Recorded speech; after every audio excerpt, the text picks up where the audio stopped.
Bonsoir, bonjour, c'est Congo News 24. Bande Konanga, comme toujours avant de commencer notre émission, nous disons merci à Dieu, nous disons merci à nos chers abonnés et téléspectateurs qui nous suivent partout dans le monde et en RDC. Bande Konanga, soyez les bienvenus. À la une, Expo Dubaï. Félix Tshisekedi Bandeko présente les opportunités d'investissement. Bandeko makambo a batterie électrique, oya bakar électrique ba batterie sama na EDC, eza ya koyinda na Dubaï. Kuna na exposition bandeko. Alors, toko développer ensemble. Deuxième point bandeko nangai. Et yindi à l'Assemblée nationale. Réaction des députés bandeko sur la révision de la Constitution. Bokoyoka Delice Sanga, Oya Katumbi, Bokoyoka Steve Mikai, Bandeko Bokoyoka Débat. Ezaya Koulou. Bamusuba lobi de 5 ans à 7 ans. Bamususu Baboyango.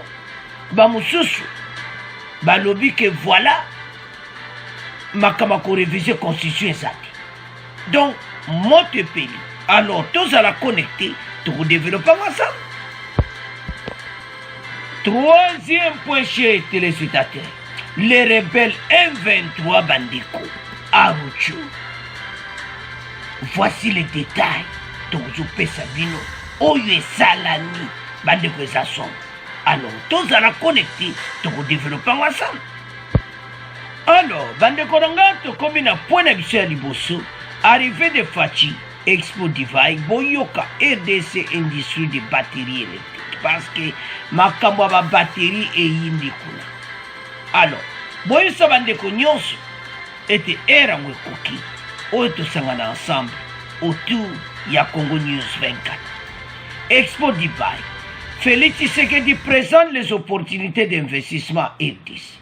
Le président de la République Antoine Tshisekedi Tshilombo a présenté ce mardi 22 mars à l'exposition Dubaï 2022 les opportunités d'investir en RDC et a demandé aux opérateurs économiques de saisir ces opportunités. Il a lancé cet appel dans son discours d'ouverture de la journée réservée à la RDC à l'Expo Dubaï.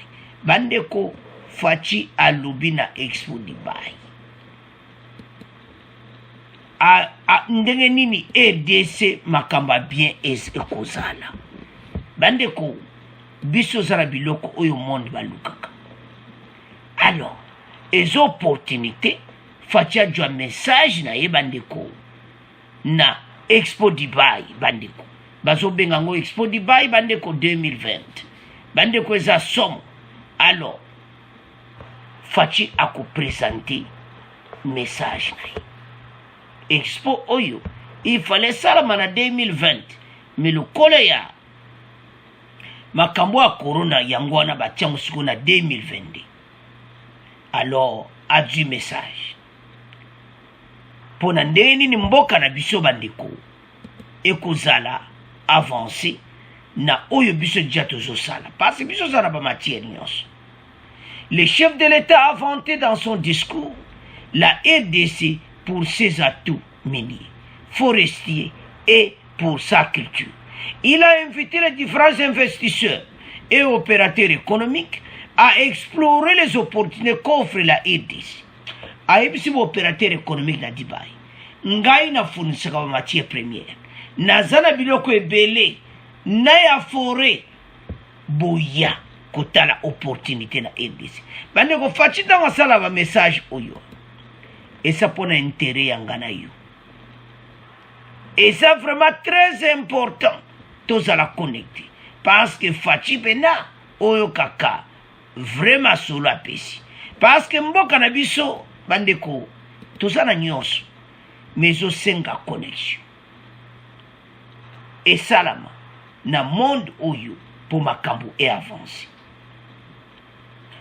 La RDC est honorée de participer à l'exposition Dubaï et d'y avoir présenté ses immenses potentialités humaines, culturelles, naturelles, économiques aux visiteurs venus de 4 coins du monde pour découvrir son patrimoine matériel et immatériel.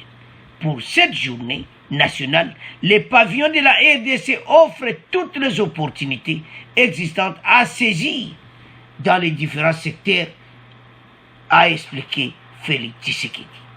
Bandeko, aux hommes bazo Expo 2020, ezali fallait salamana datu. Yango kombo nango na titre ezali. Alors, ce qui tozotala, bandeko, oyo RDC, bazanango. Donc, toza pena place oyo, batu mise kofunga bazo luke pa RDC zali. Yao te saba Congolais chafa, soko ezala ke pays oyo. Batu ba batela ki patrimoine otoza nango. Ba richesse otoza nango. Mbele eromboke demara. Parce to komaki na kati ya ghetto. Fachi afungoli biso mokili. Tale pato komi. Na be expo a Dubaï. To éviter. Soki na EDC depuis Kato Kenyatta ba place ko exposer biloko na biso. Nous avons tout. Yango tozo senga na ba Congolais to télé. Mboka na biso na direction ya kitoko. Mais il y a trop de discours à l'okuta. Oh, soko yek mutu banda bandaki. Mais vous, où allez-vous? Avec ba mensonge nyonso a nakati ya YouTube. Aux abonnés. Bato bazo zwa tana bino. Tan nyonso ko tala bino. Non, trop c'est trop. Totika, topesa, o eza vérité. Mboka o ezoke na direction ya kitoko. Fati expliquer biloko nyonso tozanango. Et il appelle les investisseurs bayana RDC. Parce que tozana nyonso. Alors, na message ne da locution alobakian. Bande konangai tala. Facha za vraiment na posa obongsa mboka. Soko moni na ba place yo kapazali. Lemso tala na ba président bele ba eta. Ba tindi batu na. Fachi yemoko azokende pona nini. Azana posa. Ba Congolais ba yana eba. Investisseurs ba yana EDC ba Congolais ba misala. Il y a des jeunes. La population congolaise, la majorité sont des jeunes. On dit même 60%, 70%, malgré que tout ça na recensement te o tozo lukabanda kala. Recensement kozala. Mbula onde balubaki na 2022 kubanda. Ti na 2023. Donc recensement koza poto yeba. Parce que la majorité sont des jeunes et puis baza misalati. Alors, faut-il azota la bouille abino. Tikarakende. Na dibayo, wow. Discours devant l'investisseur. Alors, bande konangai to yoka. Ndenge nini makamongo ezolekana Expo Dubaï. Bongo to continue mission na biso. Lelo ezalaki mokolo mwa ekolo Congo démocratique na Expo Dubaï 2020. Le président Félix Tshisekedi azwaki maloba pe asengaki na bayi batiaka misolo pona kokele misala kokita na mboka na ye esika mabaku malamu ya kosala makambo malamu mazali elobi président Tshisekedi pona ye makasi masala maka pona ntombwa masengeli kokoba elongo na mayema kimia bokingi pe bolendisami misala pe nkita mia ekolo Congo démocratique milakisamaki lelo na pavillon ya RDC kasi mindule pe mizali kokoba kobeta lokola rumba ya Congo endimami bonkita ya molongo zaiko langalanga euti kobeta kasi kolanda masima na wenge BCBG Inos B na Maître Gims. Alors, bandeko nanga tolandi biso nyonso. Bandeko Expo 2020 Dubaï oyo kaka ede sanyisi bo comprendre gati ndule na biso. Donc EDC ba yaki mubimba Fachi Aïnaba ministre Belé. La RDC est la meilleure destination du monde pour l'industrie des batteries électriques à cause de ces minéraux, a affirmé Julien Paluku, ministre de l'Industrie à l'Expo Dubaï. Ministre de l'Industrie à l'hôpital la RDC et Zepai Wapibinonyo Sobokoya. La délégation de la RDC, je m'excuse, représentée par une dizaine de membres du gouvernement, à une cinquantaine d'opérateurs économiques œuvrant dans tous les secteurs stratégiques, a présenté le lundi 22 mars à la Chambre de commerce et de l'industrie du bail les opportunités comme qu'elle offre dans tous les domaines. Bandeko, wana oilekaki, c'était hier. A présenté yango Julien Paluku alobi. Lelo bokesre ezobeta ndule. La rumba congolaise na kati ya Dubai. Ndeto landi wana Zaiko donc Wenge tout ça bandeko baza kuna. Ezo sala bien pour la culture ya mboka. Bon comprendre que Congo RDC na pavillon munende tout monde komiona. Bienvenue à Congo RDC pavillon Expo 2020. Bolanda ki na RTNC bandeko ndeni musique betaki. Mutu nyonso talaki yango. Alors RDC ezana makambo oyo ekoko attirer batu. Surtout investisseurs. Ceux qui totali oyo biso tozanango na expo ya boy. Bandeko. Bon comprendre que c'était depuis 2020. Mais tale yeko salama na 2022. De faut mona ke ezanini moko esalama ka chaque année. Alors batu bazalaki ebele exposition il est vraiment ezoleka kitoko lelo bokesa mseko beta. Donc en tout ça et l'autre beta c'est à aux amoko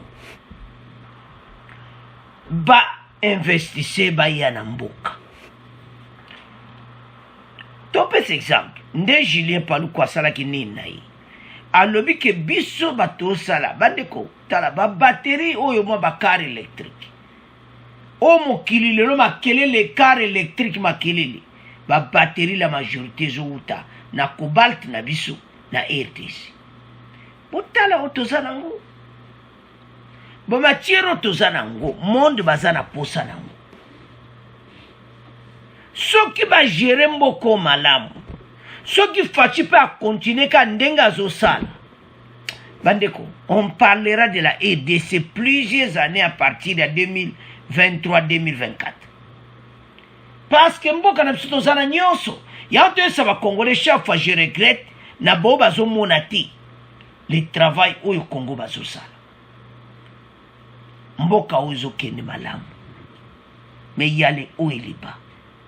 Mais makambo ebele bakute zaki mabe bande oboyo ka ba détail ya constitution yini na assemblée nationale ba député moko mususu mawa trop ezo senga ba changer vraiment constitution wana makambo ebele ande ko ba ko expliquer mais toujours na deuxième point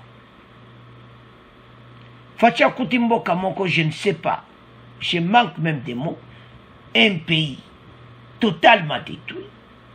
L'infrastructure nassée, le peuple azana sans emploi, donc chômage en dengiwana.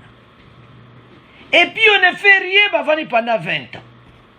Tala fachi, tala souci à mon amboka. Kaka, avant qu'on a pouvoir exposition yewana. Ne makamoto le beza vérité. Na expo wana okuta ba président Beleti. Mais fatia zo kende pona ko attirer batu baya misale sana ko sala ba société pendant les jeunes bazo souffrir na RDC par manque d'emploi motifa lukaye moko a débrouiller donc oyo fatia zo sala ba congolais nyonso soki bazo mona ba mona comment les soucis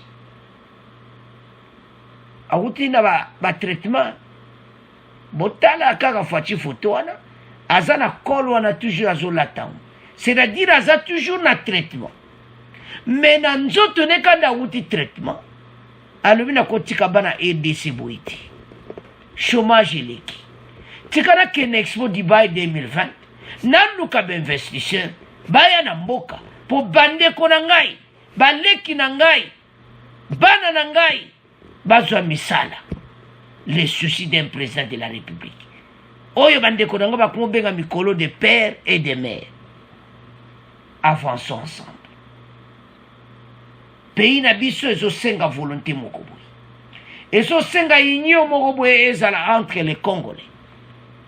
Mais quand je regarde, il y a un groupe, il y a un individu dans un coin. Pona bango, baotala be intérêt personnel na bango. Pona bango, totalaka ke élection 2023. Pona bango, constitution va changer te tali bango te. Donc pona bango kaka élection 2023. Toujours kende wapi. Boko yoka ba dete ben émission ko sala bino mawaki. Ah, RDC. Il fallait qu'à fatia zala. Dans la bande ko tomeka ko changer mentalité. To comprendre pas mboke wuti pepa etozali, pepa tozokende. Mais ba Congolais ba so monate, to wuti wapi. Na ba difficulté. Alors, Tala Fachi, qui avec une dizaine de membres du gouvernement, mutuna rôle na expo wana. Souci ezaka moko. Ko benda ba investisseur na RDC. Alors, président zo sala makama boye. Na santé na ya wuti na ba traitement utozwa. Accueilli Tina Dibai pona yonde kunangai. Après yolo bakama beat, fais attention. Alors, toujours senga na boti lelo bazo comprendre ti bolamuka. Botika kozala naïf. Mission na biso ezake Congolais nyonso tozala liboke moko. Division ezati. To soutenir mboka. On parle de l'intérêt de la RDC. Mais ben intérêt personnel. Alors, bande korangai, c'est à ce point. Tout qui premier point oyo, tout comme qu'il y a deuxième point. Alors, bande korangai, tout comme il y a deuxième point nabiso et indi à l'Assemblée nationale. Réaction sur la révision constitutionnelle. Bande ko eza somme révision de la Constitution. Boko yoka bande korangai. Makamuso yo salabino mawa. Oyo délégation ya Katumbi. Oyo Délice Sanga, bato ya ensemble makamba lobby contre Fachi. Et ça mawa, la RDC oyo constitution nango bato basalaki yango ezalaki namba berere bere. Esalamaki penate to kopiaki makambu mingi ya ba France. Tozana oya biso moko fallait et ça la marque na biso. Mais soko talika les mêmes constitutions. Bango moko batu basala ki yango, bango moko pe bazo changer, bango pe bazo buka constitution. Et ça mawa. Constitution de la République démocratique du Congo. Les députés divisés sur la question de la révision de la Constitution. Des avis divergents dans la classe politique, notamment les députés nationaux, sur la question de la révision de la Constitution. Si les uns appuient cette idée, d'autres la rejettent carrément, et d'autres encore estiment qu'il y a d'autres urgences que cette question. Intervenant lundi 21 mars, c'était hier à Radio Okapi, Délice Sanga plaide, notamment pour le rétablissement des détours de la présidentielle. Pour la Délice Sanga, à l'hôpital, on va réviser batia détour la présidentielle. Et puis, il demande aussi à la démission du chef de l'État si le corps électoral n'est pas convoqué 3 mois avant les élections. Donc, Katumbi va déterminer l'élection, va lobby. Ce cas, 3 mois avant l'élection, corps électoral les a convoqués. Bango Katumbi n'a battu pas senga facha démission.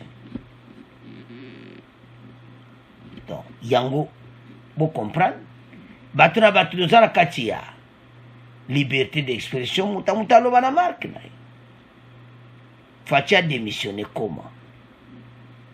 Donc son otala Bakatumbi Délice Sanga bato nyonso baza ensemble toyeba oyo tozoloba parce que so totali bien basi babongisi ke élection ekozala. Comment bino bozozala sur te alors que Fachi alobaki yango, alors que Eseni alobi yango? Mais comment bino boza na mentalité ka ya glissement? Alors, concernant le nombre de la durée du mandat du chef de l'État, Denis Sesanga a levé jamais Bakoyoko changer te mandat de 5 ans à 7 ans. Wane vitika la bon. Wana batakatumbi ba décider bon. Hey! Donc bino bozo mona penaki bino bozali kola tout?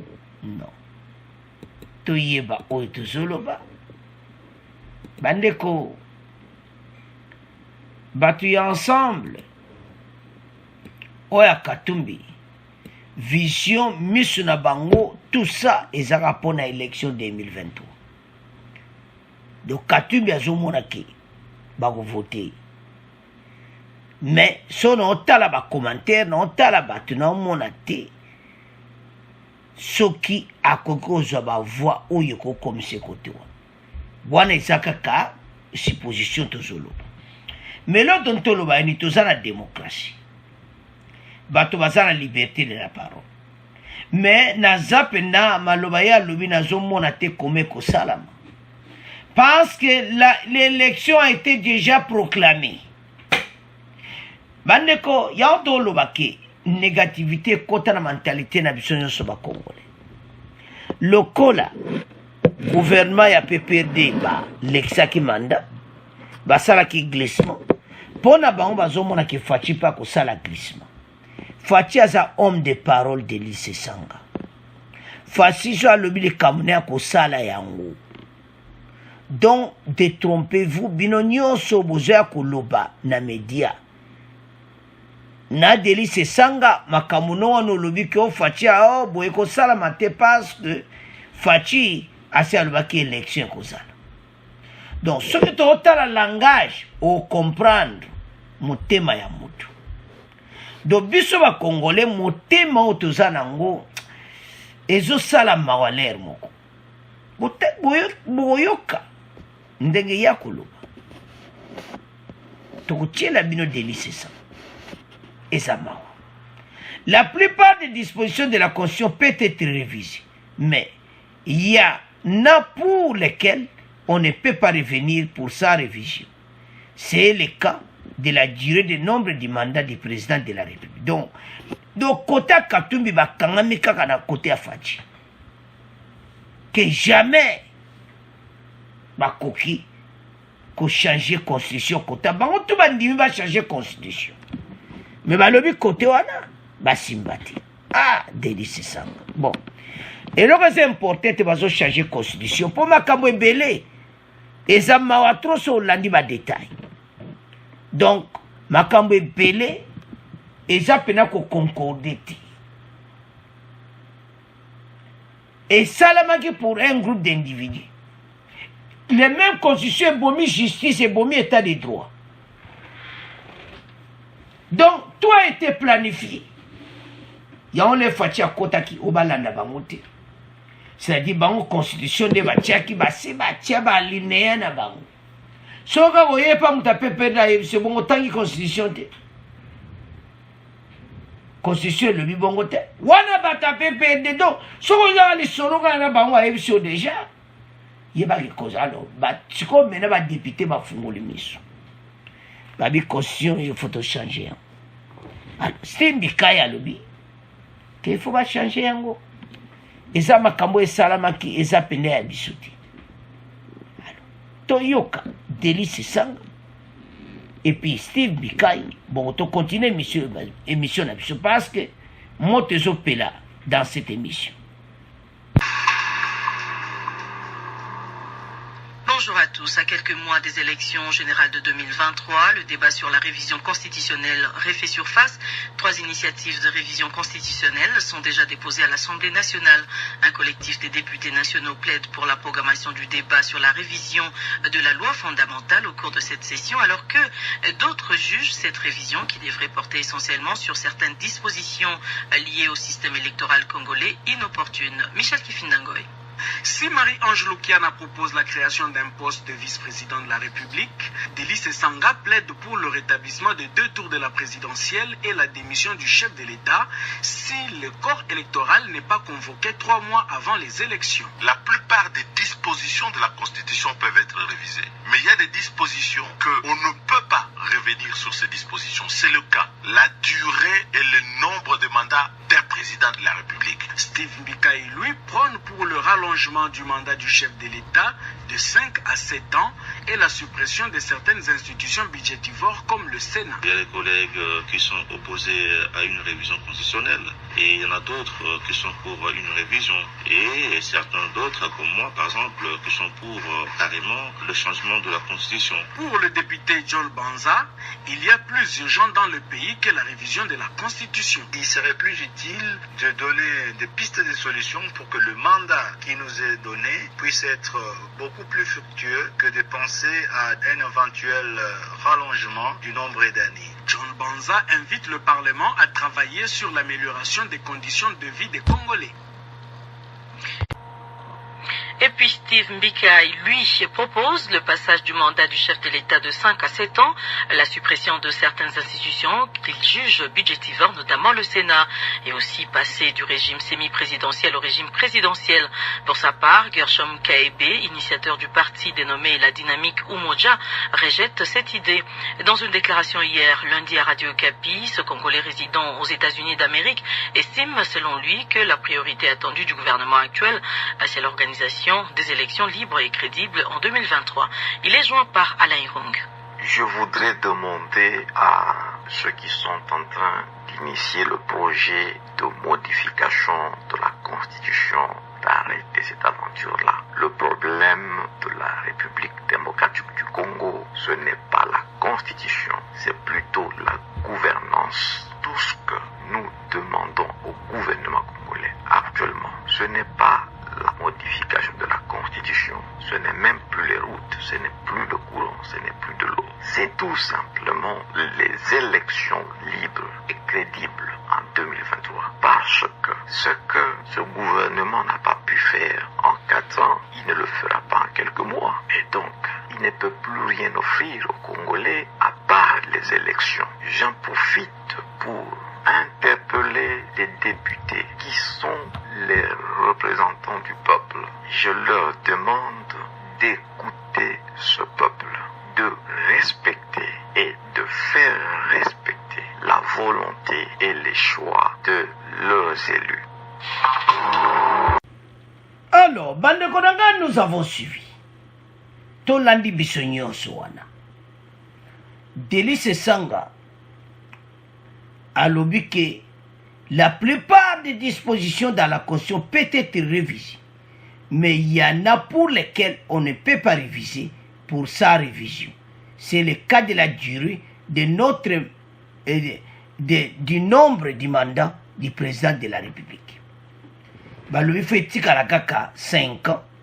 Pour Baloba qui va changer de 5 ans en 7 ans pour diminuer la dépense. Union sacrée va déterminer va changer bongo. Alors côté à Katumbi va fâcher na ndenga mukiti. Délice Sanga Tolandi et Bissonyonso. Qui sont que 3 mois avant, Fatia Bengsi corps électoral te Fatia démissionné. Ah, un Délice Sanga. Bon c'est là. Tu as la liberté d'expression. Pour l'air à Kala, car Nengo lobby on a causé un problème sérieux. Bon, avance. Alors,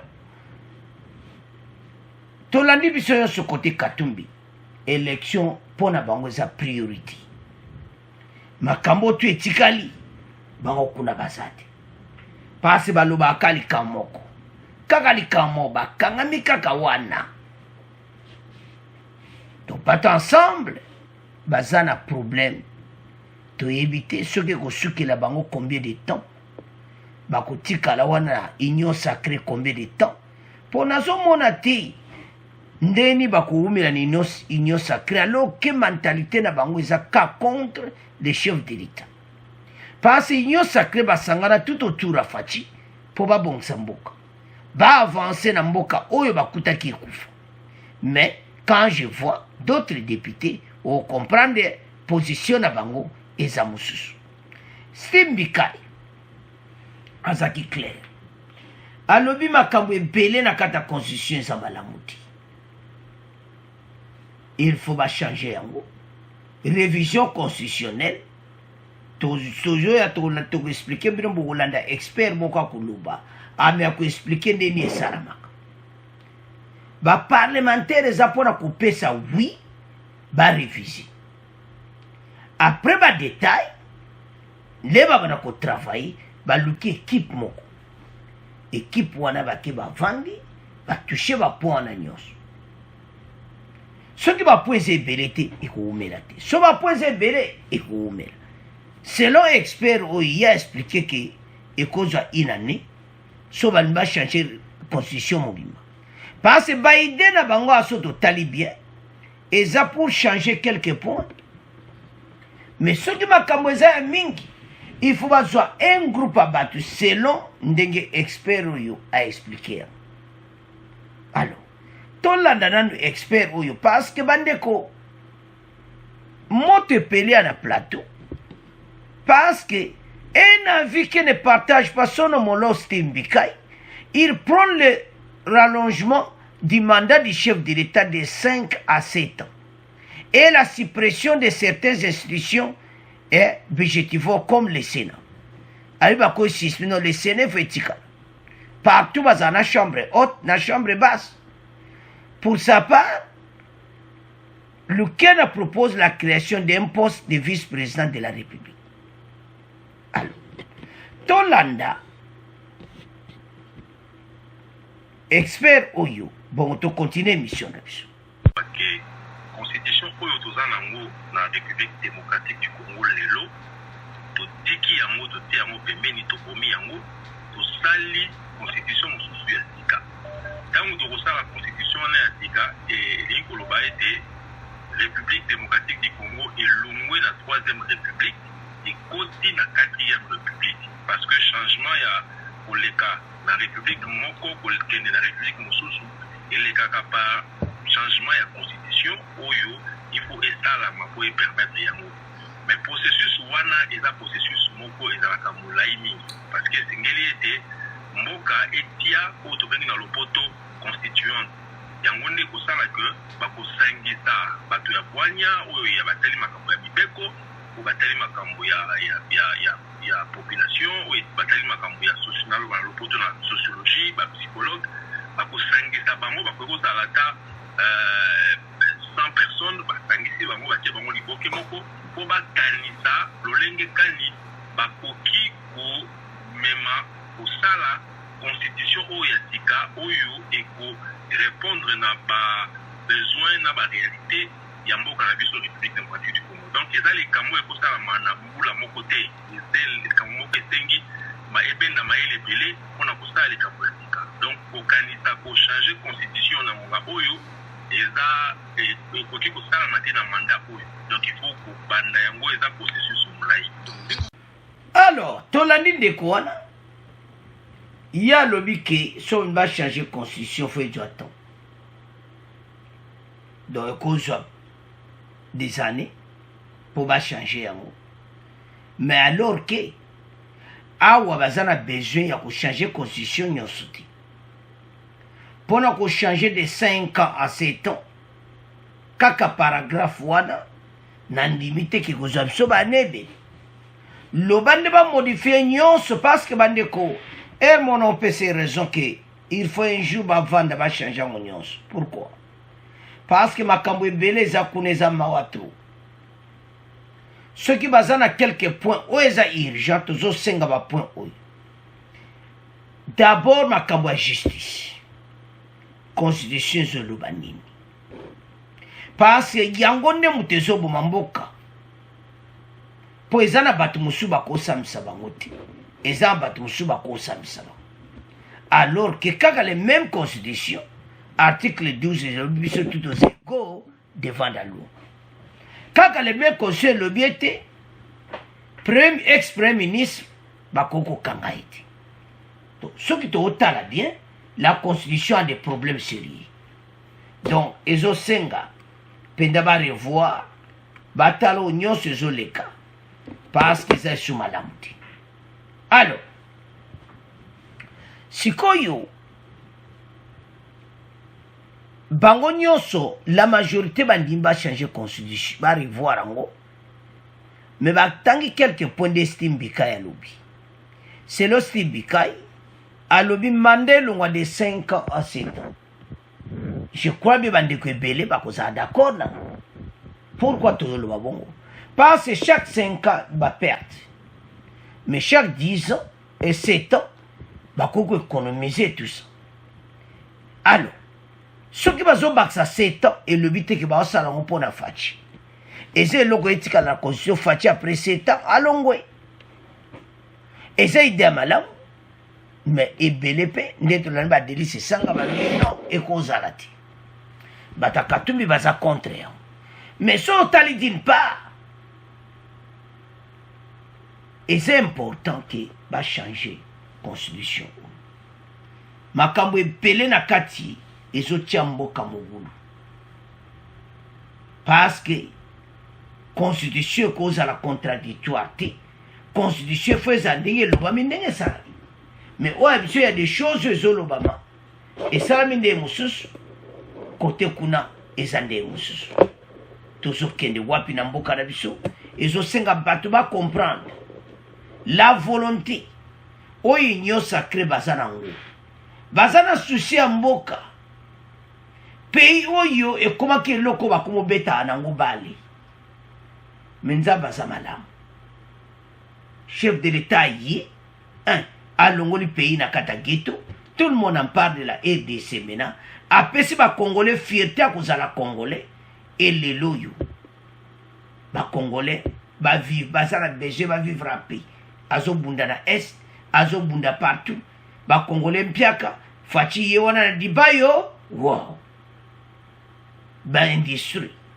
basociété ya bajeune congolais bajamisa donc ozoma il y a quand même une volonté alors tozonga sikoyo na point ya constitution awa Marie-Ange Lukiana propose la création d'un poste de vice-président de la République. Et puis kaka tolandi wana bamosusu balobi ke elongwa régime semi-présidentiel et comme présidentiel bandeko bapoint ebele bolandi so bolandaki yango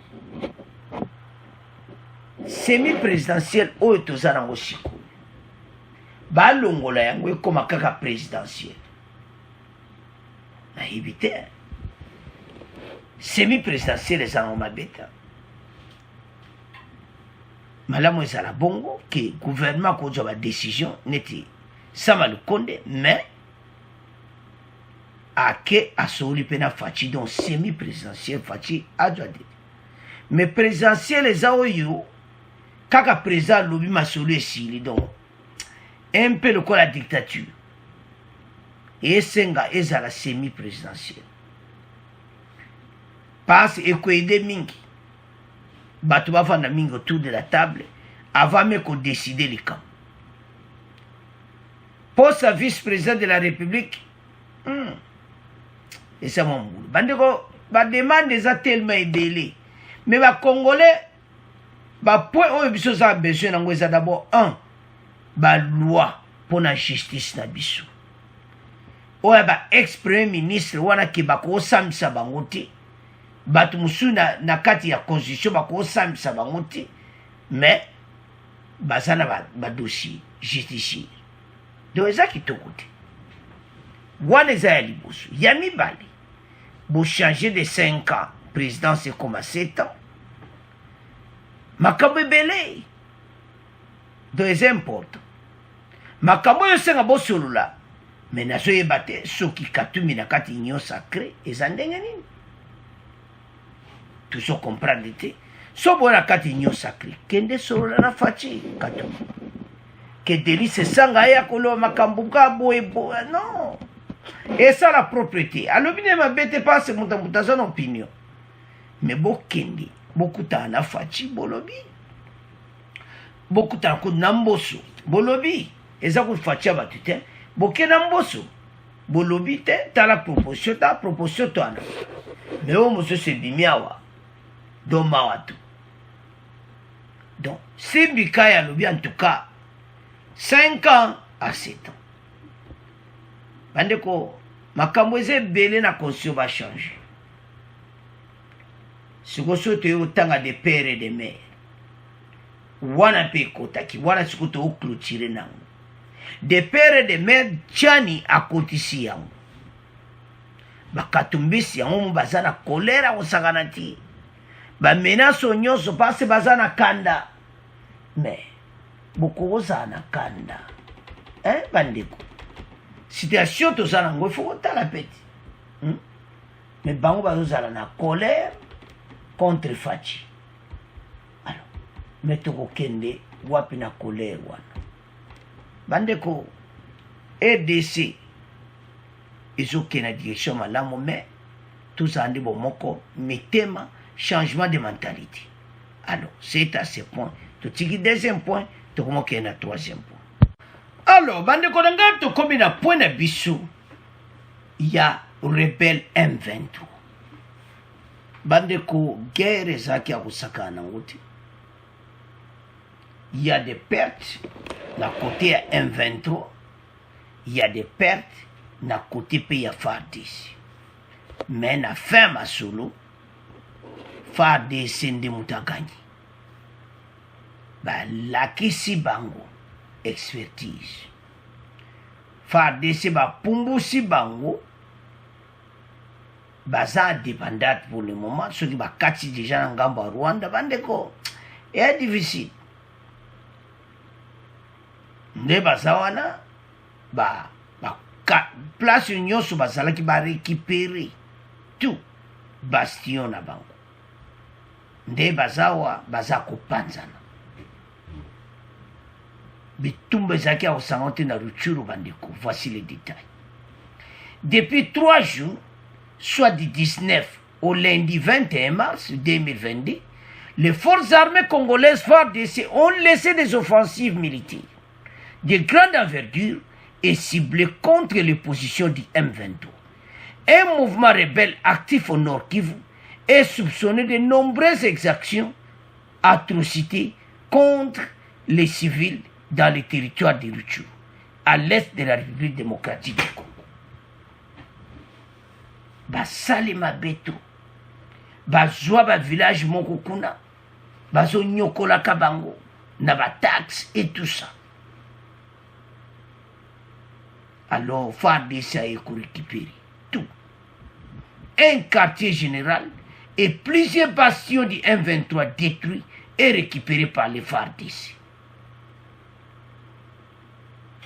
Selon le porte-parole militaire des opérations Sokola 2, le colonel Njike Kaiko, cité par la radio Okapi, ces opérations visaient d'anéantir ces rebelles qui tentaient de réorganiser sur le sol congolais, notamment en plein parc de Virunga. Bazo Lukaba s'est regroupé les sous. Nakatia parc à Virunga. Alors, baza obligé réponse moko rapide. Ba bitumbe sali bandeko de 19 au 21. Donc et là ça clairement que bazo utana Rwanda bakatisi. Ndeka bozo mona wana. Rwanda na ngambu bango kwa bakoti RDC baye basali masolo après basongi Rwanda. Siko ba attaquer bamba botel bango tu ba panzani boyoka ba détail ba autoroutier bino ba lobi au destination inconnue. Do baza ko panzana. Soto tala makamu oyo nyonso. Ba voisin na biso oyo. Fachi alobaki mabe.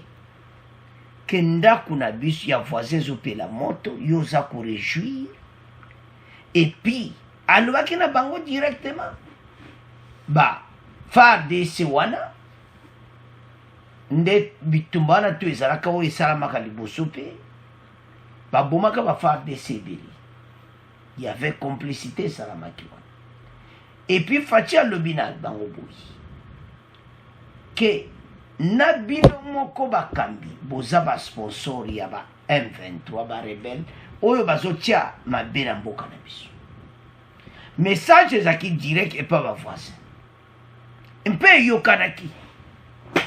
Alors bato bazokontinue komenase biso ti wapi. Bandeko na nga bakongole tala bandeko biso totika kozala bazoba totika badivision ezanga ntina. Pays eza menase na ndenge moke te bozwa yango sérieux. FARDC bazotravaille na ndenge moke te, c'est parce que baza de père et de mère nde bozomona wana bazosaute. Botalaka bo wana bo bazokita likolo, botalaka différence. Bo bazokita likolo na bazo bandeko na biso ta mawa trop. Après plusieurs assauts stratégiques contre l'ennemi, un quartier général du M23 considéré comme bastion important situé sur le mont Sabignon a été détruit samedi dernier. L'armée ajoute ainsi que toutes les positions jadis occupées par les M23, Bandeko, et maintenant occupées par les FARDC dans le groupement Djonta, Aruchu. Donc, toutes les positions occupées par les M23 dans le groupement Djompa, Rutshuru sont passées sous contrôle des forces loyalistes. Bandeko bazaka na ngomba wana. Ngomba wana babenga ko Mont Sabignon. Ngomba moko kitoko. Oyo kaka edesa sana ba place à bien. Bango bakiko sala bastion na bango na ngomba wana. Soki batimola mabulu bazana sama bele, soki nini. To bo comprendre que batu baza mission na bango ça va renverser pouvoir ya RDC. Osomona. Mawa. Alors leurs positions maintenant sont passées sous contrôle des FARDC. Il s'agit de positions situées sur le mont Sabignon, Visoke, Mikeno et d'autres bastions dans la même région. Donc bandeko boza dans des missions na Rutshuru, bozo comprendre directement au tozoloba. Bendele ekweyate FARDC. Bandeko nzamba sana bisoa malgré les problèmes auto anango. Mais et là on a senga ba congolais qui to fungola miso parce que monguna azo mono to zanango. Monguna atelemi na ndenga mukete. Azo luka partout. Mais baye baeti biso bendele ekweyate. Toko tikela bangote o nyoso bazo luka. Pe bakotika la jamais ko gagner un quartier de la RDC. Et là on a félicité ka ermo biso ba congolais. Côté on a pena félicité bango. Soka etali likamba mboka l'air moko. Nene makambo wa M23 mois toza ensemble. Côté on a vraiment na sebelaka. Mais to continuer bon. M23 et ça débat voisin. Bazo loura richesse toza nango ba moneke so batiki biso libre sans guerre. Mboki kovolu. Bandeko guerre sont sa mboka sima. Mais to découragé. Je vous donne seulement un exemple. Angola. Bango va souffrir père. Les Angolais. Les toi qui na kin na Athénée tozaki na ba master. O baza ba Angolais. Mais on a bango pena baza ba réfugié na RDC. Ozomona bozo tanga boye. Ozomona pena baza ba Angolais. Mais baza ba réfugié.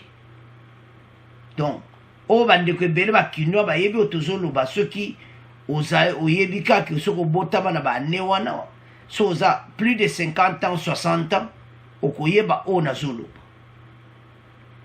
na l'air wana pena ba Angolais na ba 78 79 80 en tout cas ba Angolais ba ki ebele na RDC. parce que kuna pe bango bazali na problème ba 80-81 bazali kaka na souffrance mais lelo tala Angola bauti mpe na baguerre yango tooloba na bakongolais espoir eza ya biso mpe kosila ozomona me ya bango pene ezalaki divise kote oyo basavimbi bazodomine donc ozomona mboka pene ekabwanaki me biso toza na un groupe ya bato na est baza kowuta na pays voisin bazoya kotia biso mobulu me makambo yango ekosila peuple congolais akoseka akozwa sourire mpo na mboka oyo. Alors sans plus tarder toyoka extrait oyo bon tocontinue mission na biso. Bonjour à tous. 8 combattants du M23 tués, 4 FARDC tombés sur le champ de bataille et quelques armes récupérées. C'est le bilan des opérations ciblées menées depuis samedi par les FARDC contre ce mouvement rebelle dans le groupement Djomba en territoire de Rutshuru au Nord Kivu.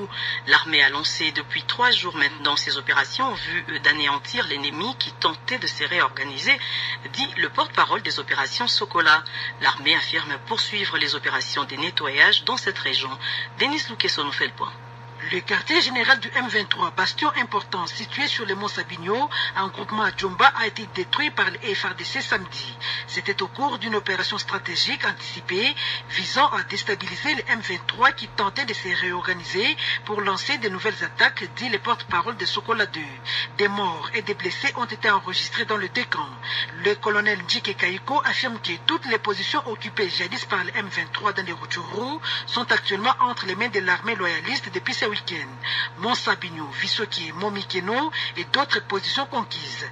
Des positions que l'armée consolide pour le moment, souligne le colonel Njike qui rassure la population. Nous avons été dotés non seulement en personnel mais aussi en matériel. Donc aujourd'hui, il n'est nullement question que l'on récupère les positions ennemies et que l'on quitte.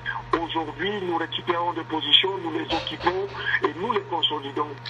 L'ennemi, lui, serait en fuite dans une destination inconnue. La population dit espérer et fonder son espoir sur la présence consolidée de l'armée pour leur garantir la paix et la stabilité durable dans les Rutshuru. Goma, Denis Lukeso, Radio.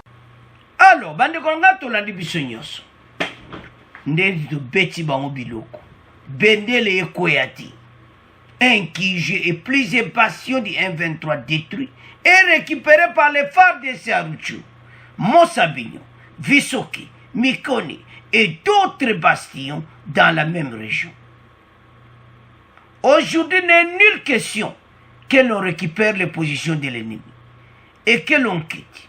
Nous récupérerons des positions, nous les occupons et nous les consolidons, a rassuré le colonel Njike Kaiko Otolandiwa. Toko récupérer yango, to botoli yango, to vandiwana. Bongo bango baye suna Monsavi, bande koza momo kitoko. C'est pour ça qu'on a donné ce nom, Sabignon. Hein? Donc, aux hommes qui RDC ça n'a pas place moko, mais bango baye occuper place wana. Et ça touristique. Ce qui est tumbate, Mont Sabignon, il fait comme à place sur les touristes bazokende. Ah, Zambia. Ça veut dire que l'option m'a guéri ici là. Parce que RDC ça n'a pas place à Kitoko. Ba rebelle bazoya ko bebisa yango. Mais mokole sali ndeto pese ki exemple ya Angola biso pe to koma kitoko. Toza un espoir. Toza la ndebo moko. Parce que soto zomona armée na biso reprend toutes les positions du M23 dans les territoires de Rutshuru, ça fait du plaisir. Bendele ekoyate bana mboka bazo sauter. Selon lui, lors des combats, des morts ainsi que des blessés dans tous les rangs ont été enregistrés. Au moins 8 rebelles M23 ont été neutralisés et 4 soldats FARDC sont tombés sur les champs de bataille d'honneur. 4 FARDC bakoufi, mais avec honneur. Bakeko kunda bango. Oyo nyonso, ba voisin, bazoye la biso ba problème à boui. Pendant vous voyez comment nous sommes menacés. Mais mokolango ezali. Oyo nyonso ekokoma histoire. L'armée affirme l'instant que les combattants M23 ont fui vers une destination qui reste à découvrir. Cependant, rassure les porte-parole de ces opérations du Nord Kivu, les éléments loyalistes poursuivront les nettoyages dans les triangles de combat afin d'éradiquer complètement les M23 au Nord Kivu. Balobi bakolanda bango partout. Bosala bongo. Bazonga lisusu ti. Pase babini bini mingi. Et comme étant oyo dansi ya bango esila. Ba voisin baza motema mabe. Bazo mona RDC sans guerre. RDC a cause le pays le plus riche. Parmi les plus riches dans le monde. Bandeko. Bitumba nde mutebomi mboka na biso. Makama ba rebelo nde mutebomi économie ya mboka na biso. Peuple congolais ko vivre sur la misère ti. To senga biso nyonso. Nzambe asunga to récupérer est wana. Comme tozana chef de l'État o azana posa ke makambo esila. Makambo ekosila. Parce que yemo ofati azana posa ete bana mboka ba récupérer mboka na ba.